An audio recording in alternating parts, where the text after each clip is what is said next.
एक शांत गांव में खेतों के बीच बसा एक छोटा सा घर था।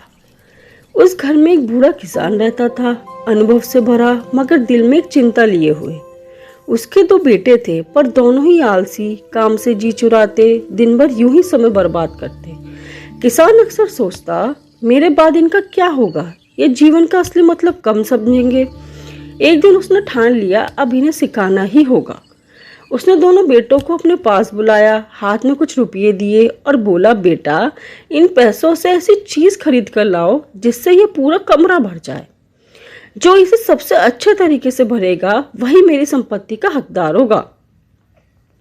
दोनों बेटे तुरंत निकल पड़े। बड़ा बेटा बाजार पहुंचा, वह इधर उधर देखने लगा। तभी उसकी नजर पड़ी सस्ते भूसे पर। उसने सोचा, कम पैसों में इतना सारा भूसा, इससे तो कमरा पूरा भर जाएगा। वह खुश होकर सारा भूसा खरीद लाया और कमरे में ठूस ठूस कर भर दिया। कमरा तो भर गया, पर साथ में गंदगी, धूल और बदबू भी भर गई। वहां खड़ा रहना भी मुश्किल हो गया। छोटा बेटा भी बाजार पहुंचा, लेकिन उसने जल्दबाजी नहीं की। वह सोचने लगा, कमरा भरना है, पर कैसे? क्या सिर्फ चीजों से भरना ही सही तरीका है?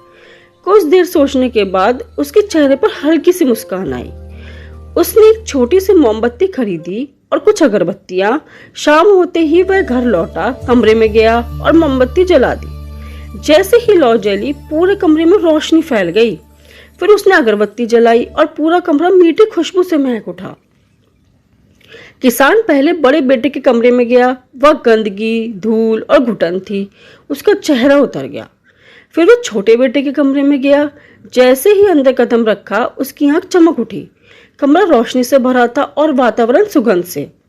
किसान मुस्कुराया। उसने छोटे बेटे को गले लगाया और कहा, बेटा, तुमने सिर्फ कमरा नहीं भरा, तुमने अपनी बुद्धि से उसे सुंदर बना दिया। जीवन में भी यही करना, नकारात्मकता से नहीं, बल्कि रोशनी और अच्छाई से अपने मन और दुनिया को भरना। हमें इससे यह सीख मिलती है कि समझदारी सिर्फ चीजें इकट्ठा करने में नहीं होती, बल्कि सही सोच से जीवन को सुंदर बनाने में होती है। धन्यवाद।